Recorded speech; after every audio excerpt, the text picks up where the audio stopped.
This is the Spurscast with your host, Paul Garcia. And welcome back to another episode of the Spurscast. In today's episode, I'll be discussing Victor Wembanyama recording 200 blocks in his rookie season, Blake Wesley carving out a role for himself, and the Spurs' lottery odds. Let's jump right into this episode. So it has been quite a while since I recorded a Spurscast, about 10 days since the last Spurscast. So regarding the team, they beat Golden State without Wemby and Vassell, but then they've lost their last 3 games. They're currently on a 3-game losing streak as I am recording this episode on a Saturday evening. Mountain time, right after they lost to the Denver Nuggets in Austin. So what I want to do here today is focus on Wemby's blocks, because he did get up to 200 blocks in that game against Denver by recording 3 blocks in that game, which gets his total up to 200. And I'll just kind of talk about some numbers there with Wemby, where he's at. I'll be discussing Blake Wesley, how he's done a good job this season of carving a role for himself, especially since January when he really started to get some real minutes. And then also where the Spurs' lottery odds are to finish in the bottom 3 to have a chance of getting the number 1 overall pick in the 2024 NBA draft. And also where their second pick might be via the Toronto Raptors, whether or not the Raptors might allow that pick to go to San Antonio, depending on how they finish out the season. So let's first begin with Wemby's rookie block party. So, like I said, against Denver, Wemby recorded 3 blocks, and in that, he got himself up to 200 blocks total in just 59 games played. So he's currently averaging 3.4 blocks per game. He, according to the NBA's history site or tweets, they said that Wemby's the first rookie since Tim Duncan in the 1997-1998 season to be the first rookie to record at least 200 blocks in a season. And Timmy finished with 206 total blocks in 82 games of that season. So Wemby's definitely, as long as he stays healthy, he's going to probably break that record of 206 blocks as a rookie. He's going to probably get more than that. Wemby currently leads the league in both blocks per game at 3.4 and total blocks at 200. And let's just put into some context where he's at compared to other NBA players. So regarding his 3.4 blocks per game, he's almost a full block ahead of second place Walker Kessler and Brook Lopez, who are each at 2.6 blocks per game. So again, Wemby's almost a full block ahead of them in per game blocks. And then when we look at total blocks, where he's at 200 total, he's almost 40 blocks ahead of second place, which is Brook Lopez, who has 164 as of Saturday evening Mountain Time. So again, he's almost 40 blocks totally ahead of the second place in the league. And then in terms of blocks per game, he's about almost a full block per game ahead of whoever's second there. Wemby's season high this year in blocks was 10 that he recorded against the Toronto Raptors back in February. So that's just noting one of his games where he recorded 10 blocks. And then just looking at games where he's averaged 5 or more, or he's accomplished 5 or more blocks in a single game, he's recorded 5 or more blocks in 18 of his 59 games played. That's basically 31% chance that Wemby's going to get 5 or more blocks in a single game currently, based on how he's doing this season. And one key thing that the Spurs did lineup wise to help him, get some of these numbers, is when they made him become the 5. Ever since he became the 5, he's recorded 5 or more blocks in 16 of those 18 games with his 5 or more blocks. So 16 times that's happened since he went to the 5 in I'd say about mid-December when the Spurs made that move to make him the full-time starting center. So we do see that he has a chance of recording more blocks, especially with him being the sole rim protector down there in the paint for San Antonio. The Spurs is a team currently ranked 3rd in blocks this season at 6.3 per game. And of course, when you take away Wemby's 3.4 from the team, well, then that means that the team overall is only averaging 2.9 blocks as a team without Wemby's numbers in there. But he has definitely vaulted them up to the top 5 in blocks per game. Almost as Wemby himself at 3.4 blocks almost records as much as an NBA team, with the Miami Heat being at 3.5 blocks per game as a team, who are 30th. So again, Wemby's just 0.1 away from having as many blocks as the Heat as a team do. When we look at some of the stats from cleaning the glass, he's in the, of course, I mean, this isn't too surprising. He's in the 100th percentile amongst bigs in block percentage at 5.8% of the team's blocks. And one thing that you want to give Wemby credit to, especially that he's only in his rookie season, he's only 20 years old right now, and he started as a 19-year-old, is that he doesn't get in foul trouble much. Now, I know in that game against Denver, he did have, I think it was like 4 or 5 fouls, but this doesn't often happen to him. He's currently in the 82nd percentile in foul percentage amongst bigs. So again, he's in a very good he does a very good job of not getting himself into foul trouble with just a 2.9% foul percentage. And then of course we know that when Wemby is on the floor, the Spurs' defense is a totally different defensive ball club. When he's on the floor, they allow 11 points per 100 points per possession, fewer points per 100 possessions, fewer against the opponent, which is in the 98th percentile according to Cleaning the Glass for a big. So we see that when he's on the floor, that's a totally different defense compared to when he's off the floor. And then just other stats that paint just the way he deters shots at the rim are opponents take 2% of their shots less at the rim when Wemby's on the floor, 80th percentile for a big. 1.9% fewer shots from that floater range when Wemby's out there on the floor, according to Cleaning the Glass, 83rd percentile for a big. And then also their accuracy is does a little bit worse when Wemby's out there on the floor contesting the shots for the other teams. So teams shoot 3.4% worse at the rim when Wemby's there on the floor, 84th percentile for a big. And then also they shoot 3% worse from floater range when Wemby's on the floor, which is 78th percentile from the big. So of course the stats back up what we see in the eye test is that teams definitely struggle more when Wemby is out there on the floor protecting the paint. And there's not a perfect stat for this, but one metric that I found that kind of paints a little bit of the picture of how many times do teams not want to shoot when Wemby's near the rim? Because that's probably one of the things that we don't have numbers on right now. There's not really a stat for that. Is how often do teams defer from going at the rim against Wemby compared to when they pass out compared to when other bigs on the floor? And I think the closest thing we can see here is the contested shots per game or per 36 minutes. So the NBA does provide contested shots for each player out there on the floor after each game. And one thing that's always stuck out to me is how the other Spurs bigs, their contested shots are always higher than Wemby's, yet Wemby's playing more minutes than those players. So I think that's kind of the first stat that kind of paints that initial picture of, wow, teams are scared to go at Wemby at this junction of the game or this part of the game compared to maybe Zach Collins or Dominic Barlow or even when he was healthy, Charles Bassey. And so here's what the stats say again, per 36 minutes.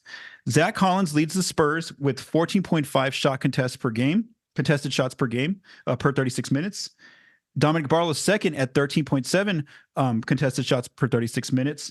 And then Wemby's third at 10.8. So almost like basically saying, teams are almost taking like 3 or 4 more shots contested against Zach and Dominic compared to Wemby. And so again, we know that Wemby's out there on the floor more often. So again, this kind of paints, I think this is one of the first stats that I see that kind of paints that picture of how teams, don't want to shoot when he's near those players. They definitely try to move the ball or try to get a shot up quicker when Wemby's not by those players. And so we kind of see that with compared to how teams do put up more shots against Dominic, contested shots against Dominic or against Zach Collins. So again, I think that's one of the rare stats there that kind of paints a little bit of that picture of how teams are kind of hesitant to shoot when Wemby is near them. And then lastly, one of the things that I personally do after each game is I look at the box score. I go down and check the kind of blocks that Wemby had and against the players. And so here's the types of blocks. He's not just a player who only blocks, near the rim. He also gets some 2-point jumpers, some 3-point shots, as we've seen this season. So 92% of his blocks come inside the paint against dunks, floaters, layups, hook shots, all those kind of shots. He even had one against Nikola Jokic on Friday in Austin.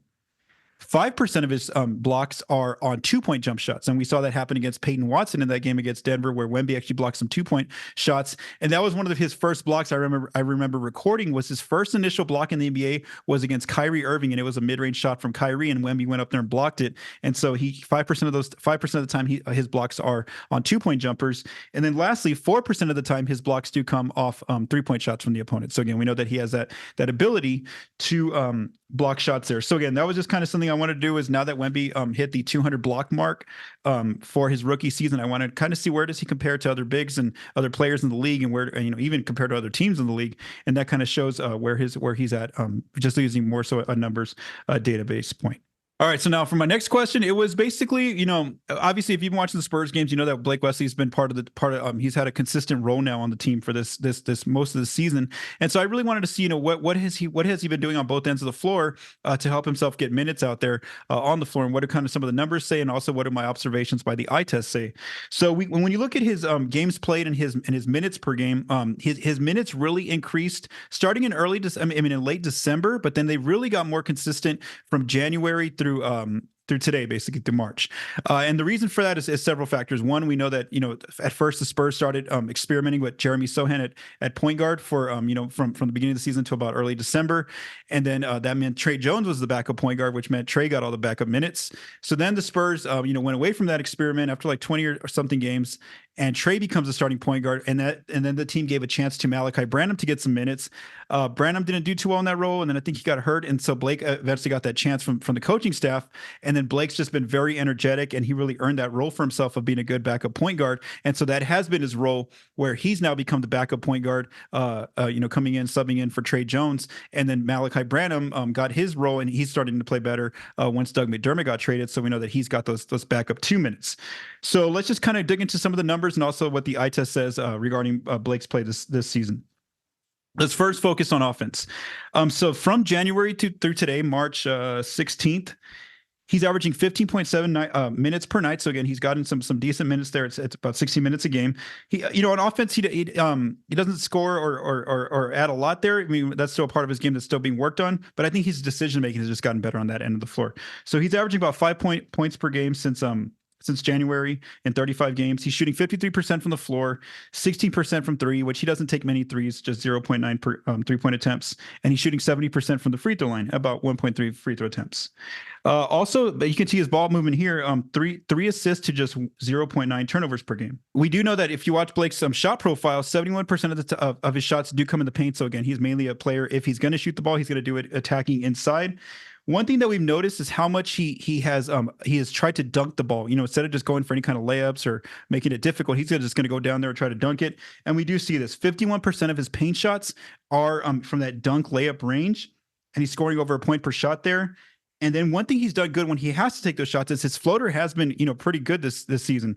He's actually made 21 of 30 floaters this season, which is 70% accuracy for 1.40 points per shot. So again, he doesn't go to the floater too often, but when he does do it, it has been an accurate shot for him. And then, like I mentioned, he doesn't take many jumpers from either mid-range or the three-point line. We know that's not part of his game just yet. So that'll be something that he continues to try to develop going forward. When we look at his drives, what he does when he drives the ball, he mainly passes to his teammates. That's one thing he's doing. And then also he stands out in those metrics in assist rate. So he's collecting assists there and also getting fouled. He has been getting fouled a bit there on that part. Some of the observations I noticed on offense just watching him is just I think he has better decision making right now. He's just really quick to not hold on to the ball, just either attack or pass to the next player. So again, he's not really taking too much of the offense and really just trying to get them in their set and go. So I think that his decision making has gotten a little bit better on offense. Now, when we look at defense, this is the area where Blake's really earned minutes. And, Coach Pop has said this, basically, this is one of the areas that the team really needs him and the kind of the fire, the energy that he brings on that end of the floor. So we look at his defense, again, 15.7 minutes from January on per game, 1.5 rebounds, 0.5 steals, and 0.2 blocks. So again, those don't really stick out too much to you, but we want to dig into some of the per 36 minutes for Blake here. Compared to his teammates, where he really stands out is in deflections, 2.5 deflections per 36 minutes. You see him getting trying to disrupt passing lanes, really just being on the on-ball player that he's guarding for most of the possession on defense, and also steals. 1.3 steals per 36 minutes is also where he sticks out compared to his teammates. In 21 ISO possessions, according to Synergy, he's holding opponents to 0.91 points per possession. So again, on the few times that offensive players do try to isolate him and go at him, he's holding them under a point per possession there defensively. Just some of the things that I've noted, just again from the eye test, is that he's really good about just making, hassling and just being very disruptive on ball handlers, guarding them full court. It really disrupts their offense, and they can't as easily get into their sets. They really those ball handlers have to work against Blake, either call for an extra player to kind of give them a screen to get rid of him, to move him off of them, or they just pass out to another player and let that player bring up the ball. And that was something that I think it was Sean Elliott or TJ Ford said against the Nuggets, was that you can tell that when Blake's in the game, the offense for Denver had to really speed up, or they just couldn't get comfortable in getting into their sets because Blake's putting that much pressure on their ball handlers, when normally that's just an easy thing to do, bring the ball up the floor. No, Blake's there. He's really hounding you. He's really on those players and really being disruptive. And so that does have an effect in terms of the team, getting into their sets, and the shot clock gets a little bit reduced for those teams. So I think, again, that's one of those factors that maybe doesn't get painted on the box score that Blake does bring there to the game. And then just looking at, one of the things the NBA does provide to us is speed metrics. And so that was one thing I was kind of curious of, like, I by the eye test, we know that he's super fast out there on the court. And I was like, how fast is he? What do the numbers say? Well, he's very fast. So Blake Wesley, according to their average speed metric, the NBA, Blake Wesley, on an average speed, he's at 4.7 miles per hour, which is first on the Spurs. So again, in terms of the metrics that get measured here, he's the fastest player on the Spurs. When we look at the whole league in that metric, he's actually fifth in the league in that metric amongst players who have played 30 or more games. So again, he's the fifth fastest player, average speed, according to the NBA's metrics. And then defensively on the Spurs, he's averaging 4.4 miles per hour on defense, which shows that he's putting way more hustle and energy into the defensive end of the floor. And that is also first amongst Spurs players. So again, Blake has definitely carved out a role for himself this season with just the way he's been playing, just the fact that he's defense first, and that's something that Pop's always going to want. And then just the fact that, yes, we know he doesn't shoot much. His shooting is still coming along, but he's able to at least get minutes out there, and he's being quicker in his decision making. What will be interesting though is, what do the Spurs do with this offseason? If they end up going and either trying to trade for a point guard, and then Trey Jones goes back to the bench, well, then Blake's going to be competing with Trey Jones for a role, or if they draft a point guard, et cetera. That's also something to watch, is in terms of next season going forward, how well does Blake fit on this team, and can he continue to carve out a role for himself based on his play this past season? So again, we'll kind of see what's going on here, but again, this kind of explains why Blake has done a great job this season of earning a role for himself. Okay, and now for the final topic, I had two questions I want to answer here. It was, what are the Spurs' odds of finishing with the bottom three record? And also, what about the Toronto pick? What are their odds of getting that pick as well? So, the reason why we're addressing this now is because we know that the season is coming to an end here soon in a few weeks. The Spurs are down to their last 15 games after Friday in Denver was completed. So I do want to note that I'm recording this because some of these records might not be the same as after this time of recording. So I am recording this episode at 6 p.m. Mountain Time. So some of these teams I'm going to mention are playing tonight. So again, their record may not match when you listen to this episode. So in terms of where you want to be to get the have the best chance of getting the number one pick, like the Spurs did last year with Wemby, is you want to be one of the bottom three teams. It doesn't matter whether you're the worst team, whether you're the second worst team or third. You just want to be in those bottom three teams. And the reason for that is that according to Tankathon, you do have a 14% chance of landing number one. So right now the Spurs are in position to be there. Right now it's the Wizards who have the worst record at 11-55. The Pistons are 12-54. With the second worst record, and the Spurs are right there with the third worst record at 14-53. Then in fourth, or the fourth worst record, is the Charlotte Hornets, who are at 17-50, which means they're 3 wins ahead of the Spurs there. And once you get to fourth, you have a 12.5% chance of getting the number one pick in the lottery. So again, that's the reason why being in the bottom three gives you the best odds, is that it goes down to 12.5% once you're in the bottom, once you get to fourth. And then of course, once you get to the fifth worst record, which is the Portland Trailblazers, they are 19-47. That reduces down to 10.5% chance of getting the number one pick. So again, if you want to try to get the number one pick, the best thing to do is try to end up with one of the three worst records, which right now the Spurs are doing that. So when I looked at some different metrics, I wanted to kind of see, what are the Spurs' chances of holding on to one of these bottom three spots? And then, how does that project? So we're going to look at a few different things here. So first, I just looked at their expected wins, just each team based on where their current record is. The Wizards should finish with 14 wins, which would be last in the league. The Pistons should finish with 15 wins, which would also be second worst. And then the Spurs should be at 17 wins, third worst record. And then the Hornets should finish with 21 wins. So again, right now, if all these teams just finish out the season based on where they're supposed to go according to their current record, then the Spurs should be fine getting that bottom three pick, or bottom three worst record. When you look at some other different models, so ESPN has a projection model for team wins. There it gets a little bit more interesting. So according to ESPN's model, the Wizards should finish with 16 wins, so for the worst record. The Pistons should finish with 16 wins also, so again, second worst record. Then the Spurs should finish with 19 wins, third worst record. However, the Hornets should finish with 19.5 wins. So that's where it gets tricky, is that the Spurs and Hornets could be, right there next to each other in terms of, who gets the third or fourth worst record, which does impact, your percentage of odds in the lottery. And then the Blazers are shouldn't be competing with them. So I was looking at, why is that the case? Why are the Hornets, in this model so close to the Spurs in terms of wins? The reason for that is the strength of schedule for all these teams. So the Wizards have a pretty easy schedule. They actually have the third easiest schedule in the league to end the year. The Pistons have the fifth most difficult schedule. So again, Detroit should bottom out here. The Spurs, kind of like, as I mentioned in a previous episode, the Spurs have the 16th most difficult schedule, which again, is kind of like league average. It's not that tough. I mean, it is tough for the Spurs, but in terms of they're going to play some opponents that they should be able to beat. They play like Memphis twice still. They play the Pistons. So their schedule is not as difficult as Detroit's, but look at the Hornets' schedule.